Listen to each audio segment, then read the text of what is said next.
삶의 기적을 일으키는 30분 예배를 시작하도록 하겠습니다. 하나님께서 오늘 우리에게 주신 말씀은 사무엘상 21장 10절에서 15절까지 말씀입니다. 이 말씀 제가 봉독하도록 하겠습니다. 그날에 다윗이 사울을 두려워하여 일어나 도망하여 가드왕 아기스에게로 가니 아기스의 신하들이 아기스에게 말하되 이는 그 땅의 왕 다윗이 아니니까 우리가 춤추며 이 사람의 일을 노래하여 이르되 사울이 죽인 자는 천천히요 다윗은 만만히로다 하지 아니하나이까 한지라. 다윗이 이 말을 그의 마음에 두고 가드왕 아기스를 심히 두려워하여 그들 앞에서 그의 행동을 변하여 미친 채 하고 대문짝에 그적거리며 침을 수염에 흘리매 아기스가 그의 신하에게 이르되 너희도 보거니와 이 사람이 미치광이로다. 어찌하여 그를 내게로 데려왔느냐? 내게 미치광이가 부족하여서 너희가 이 자를 데려다가 내 앞에서 미친 짓을 하게 하느냐? 이 자가 어찌 내 집에 들어오겠느냐 하니라. 아멘. 오늘도 이 시간 우리를 사랑하신 하나님 우리에게 말씀하실 때 하나님의 말씀을 듣기 전에 잠시 기도하는 시간 갖도록 하겠습니다. 하나님 아버지 감사합니다. 언제나 저희의 어리석음과 미련함을 아시는 하나님, 저희가 삶 속에 만나는 많은 문제 앞에서 염려하고 근심할 수밖에 없는 그런 저희의 연약함을 아시는 하나님, 그래서 오늘도 친히 저희를 찾아오시고 저에게 말씀하여 주시니 감사합니다. 하나님 아버지, 오늘도 하나님께서 저에게 말씀하실 때 저희의 영의 길을 열어주셔서 그 말씀들이 들려지게 하시고 그 말씀들이 믿어지게 하셔서 우리가 이 땅을 살아갈 때 우리 눈에 보이는 상황으로 살아가는 것이 아니라 하나님이 우리에게 주신 그 말씀들을 믿는 믿음, 그 믿음으로 담대히 이 땅을 살아가는 저희 모두가 될 수 있도록 은혜 베풀어 주옵소서. 예수님의 이름으로 감사하며 기도드리옵나이다. 아멘. 사무엘상 21장 10절은 이렇게 말씀합니다. 그날에 다윗이 사울을 두려워하여 일어나 도망하여 가드왕 아기스에게로 가니 사울이 다윗을 죽이려고 몇 번 시도했는데 실패했어요. 그리고 사울이 정말 다윗을 죽이려고 하는 것인가? 이제 사울의 아들 요나단을 통해서 명확하게 사울이 다윗을 죽이려 한다는 것을 확인했어요. 그래서 이제 다윗이 이제 정처 없이 그 사울을 피해서 도피 생활을 시작하면서 제사장 아히멜렉에게 가서 자신이 죽였던 골리앗의 칼을 얻고 그리고 먹을 음식을 얻고 그리고 다윗이 이제 도망하여 어디로 가는가? 이스라엘의 왕 사울이 자신을 죽이려 하기 때문에 그래서 이스라엘 땅에 도저히 있을 수가 없다는 거예요. 자신의 고향 이스라엘, 자신이 사랑한 자신의 나라 이스라엘, 그 이스라엘에 다윗이 있을 수 없어요. 그래서 다윗이 어디로 도망했는가? 바로 이스라엘의 옆에 있었던 그 블레셋의 가드왕한테 갔다는 거예요.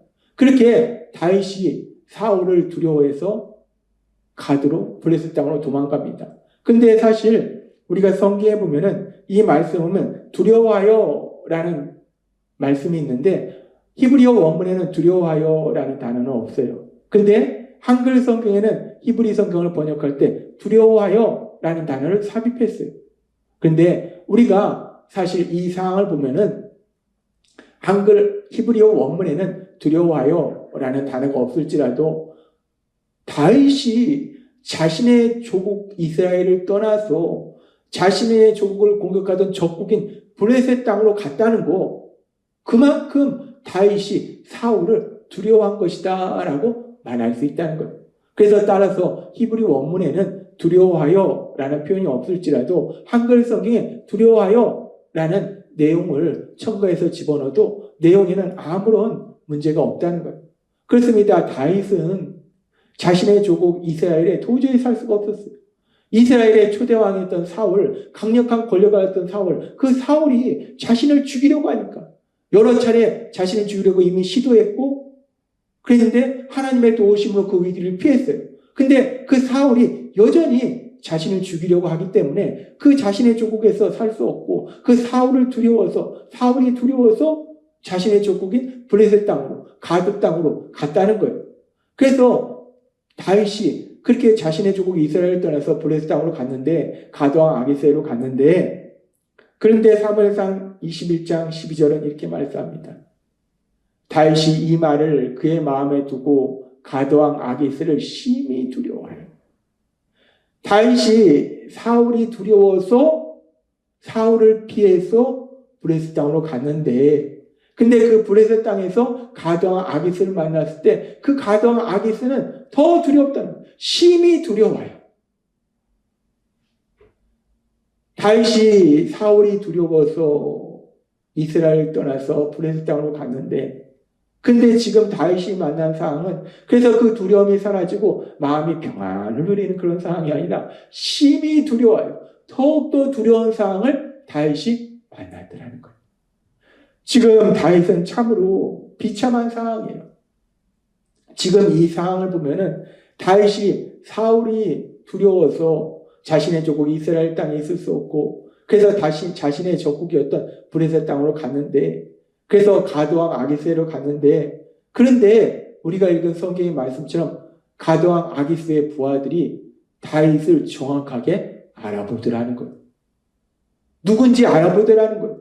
그러면서 그들이 하는 얘기가 사울이 죽인 자는 천천히요 다윗을 죽이는 만만이라.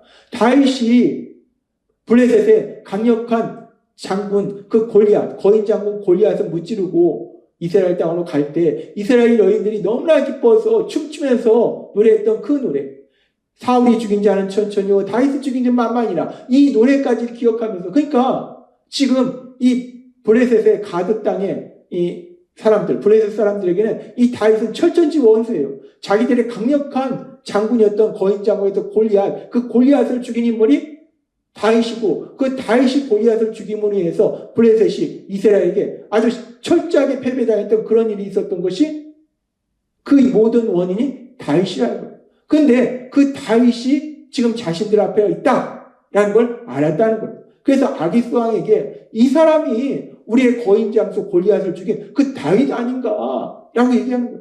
그러니까 지금 이 다윗은 블레셋 사람들에게 철천지 원수예요. 그 철천지 원수가 당신 앞에 있습니다 라고 가드왕 앞에 얘기하니까 다윗이 너무 두려운 거예요. 이제 그 블레셋 사람들에 의해서, 자신의 족국의 사람들에 의해서 다윗은 죽임을 당할 수밖에 없는 그런 절대절명의 위기라는 거예요. 그 위기 상황 속에서 다윗이 살기 위해서, 이 위기를 피하기 위해서 다윗이 어떻게 했는가? 우리가 성경에 보니까 다윗이 미친 사람인 척 연기했다는 거예요. 미친 사람인 것처럼 대문에 몸을 비비면서 침을 질질 흘리는 그런 모습을 보였다는 거예요. 다윗이 누군가요?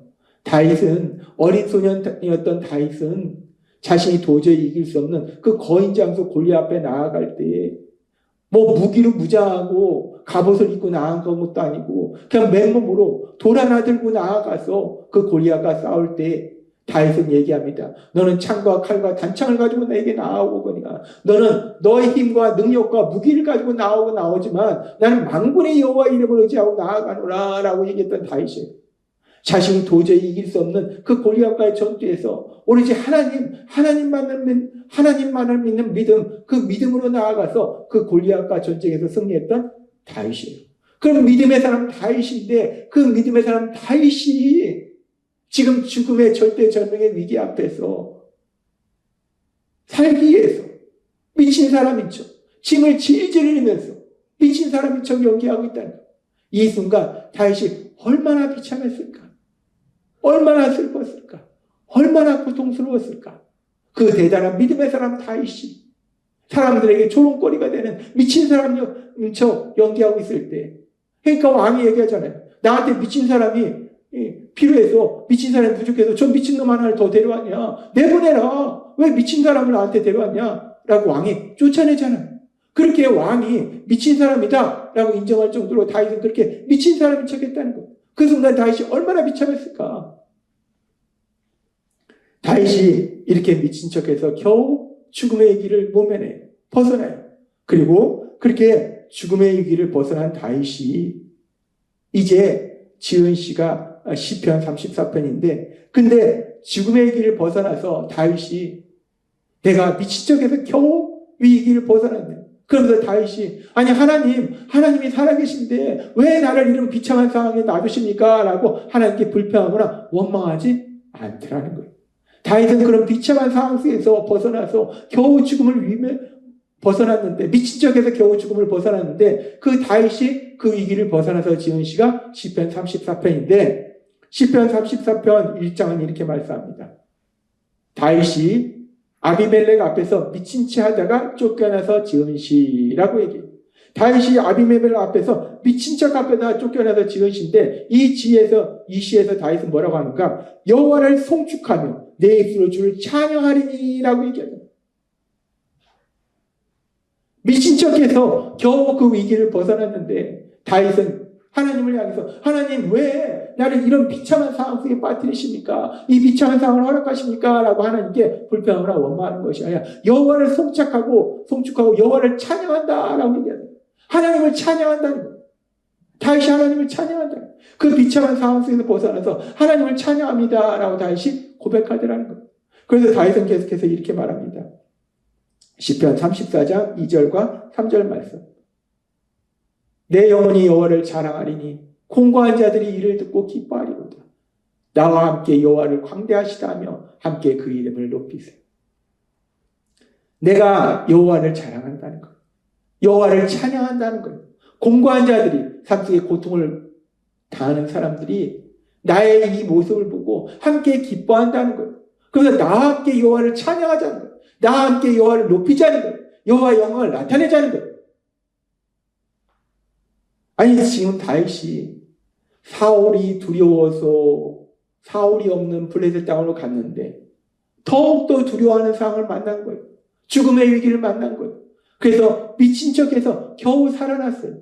이 상황 속에서 다윗이 하나님 도대체 왜 이런 나를 이렇게 비참한 상황 속에 허락하십니까? 라고 불평하라 원망하지 않고 내가 미친 척해서 겨우 살아났네 라고 하는 것이 아니라 다윗은 하나님을 찬양해요. 하나님을 송축하더라는 거예요. 나와 함께 하나님을 찬양하자라고 얘기하더라는 거예요. 그래서 다윗은 시편 34장 4절에서 이렇게 고백합니다. 내가 여호와께 간구하매 내게 응답하시고 내 모든 두려움에서 나를 건지셨도다. 아멘. 다윗은 고백해요. 내가 여호와께 간구하매 내게 응답하시고 내 모든 두려움에서 나를 건지셨도다. 내가 여호와께 간구하며 내게 응답하시고. 다윗이 그 아기스 왕 앞에서 블레셋 사람들이 자신들의 거인 장소 골리앗을 죽인 그 다윗임을 알아볼 때, 그래서 죽음의 위기를 맞이했을 때 다윗이 미친 척해서 침을 질질 흘리면서 겨우 미친 척해서 아기스 왕이 그를 미친 사람으로 생각해서 겨우 살아났을 때에 지금 다윗은 고백한다는 거예요. 여호와께서 내가 간구하며 내게 응답하시고 라고 해요. 다윗은 내가 미친 척해서 겨우 내가 살아났다라고 얘기하는 것이 아니라 내가 하나님께 간구했고 하나님이 내 간구에 응답하셨다라고 고백하더라는 거예요. 그렇습니다. 물론 다윗이 그 위기를 모면하려고 침을 질질 흘리면서 미친 사람인 척 연기했어요. 그런데 하나님이 역사하시지 않았다면 그 아기스 왕이 제가 살라고 미친 척하네? 라고 다윗이 연기하는 걸 알아봤다면 다윗은 그 자리에서 죽임을 당했다는 것. 다윗이 그렇게 미친 척 연기하면서 마음속으로 하나님께 간구했다는, 하나님 도와주세요. 하나님 도와주세요. 하나님 저를 불쌍히 여겨주세요. 하나님께 간구했고 하나님이 그에게 응답하셔서 아기스 왕이 저 미쳤네? 미친 애를 왜 데려왔어? 내보내! 라고 했기 때문에 다윗이 결국 살았다는 것. 우리가 눈에 볼 때는 다윗이 연기를 잘해서, 미친 연기를 잘해서 다윗이 살아났다라고 생각할 수 있는데 다윗은 명확하게 그 모든 지시를 알고 있었다는 거예요. 자신이 연기를 잘해서, 미친 척 연기를 잘해서 아기스 왕이 미친 사람으로 본 것이 아니라 미친 척 연기를 하는 것은 자신의 일이요. 그 순간 하나님께 간구했고 하나님이 자신의 기도에 응답하셔서 아기스 왕이 자신을 미친 사람으로 보도록 하셨기 때문에, 하나님이 역사하셨기 때문에 자신이 그 위기를 벗어났다라고 명확하게 알고 있었기 때문에 지금 다윗은 고백하는 거예요.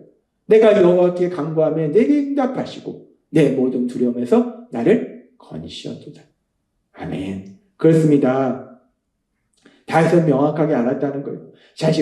자신이 미친 척 연기를 잘해서 자기가 미친 사람을 오해받아서 그래서 살아가는 것이 아니라 자신이 미친 척 연기를 했지만 그 순간 하나님께 간구했고 하나님의 능력으로 역사하심으로 인해서 아기스왕이 자신을 미친 사람으로 보도록 하셨기 때문에 자신이 그 상황 속에서 살아났다라는 걸 명확하게 알고 그 사실을 고백하더라는 것. 근데 이 다윗의 고백처럼 우리 삶 속에서도 비슷한 일들이 일어난다는 것. 우리가 어떤 위기 상황을 벗어나려고 우리 나름대로 노력하는데 그렇다고 해서 우리가 노력한다고 해서 그 위기 상황에서 벗어나는 건 아니라는 것. 우리가 할 일은 우리가 하지만 그 상황 속에서 우리가 하나님께 간절히 구할 때 다윗의 고백처럼 하나님은 우리의 기도에 응답해 주신다는 것. 시편 34장 4절의 말씀처럼 내가 여호와께 간구하며 내게 응답하시고 내 모든 두려움에서 나를 건지셨도다. 아멘. 이 고백이 믿음의 사람 다윗의 고백일 뿐만 아니라 다윗처럼 하나님을 믿는 우리 모두의 고백이 될 걸 믿습니다. 우리가 여호와 하나님께 간구할 때 하나님께서 우리에게 응답하시고 우리를 모든 두려움에서 염려 근심에서 슬픔에서 건지신 놀라운 역사가 우리 삶 속에 일어나게 될 걸 믿습니다.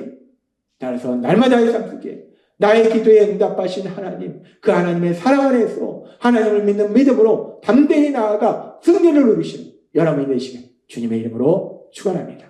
기도하겠습니다. 하나님 아버지 감사합니다. 오늘 주신 말씀처럼 우리의 기도에 응답하신 하나님, 그 하나님의 사랑 안에 거하게 하시니 감사합니다. 예수님의 이름으로 감사하며 기도드리옵나이다. 아멘. 이 시간 우리의 사랑하신 하나님, 그 하나님 주신 말씀을 묵상하면서 조용히 기도하는 시간 갖도록 하겠습니다.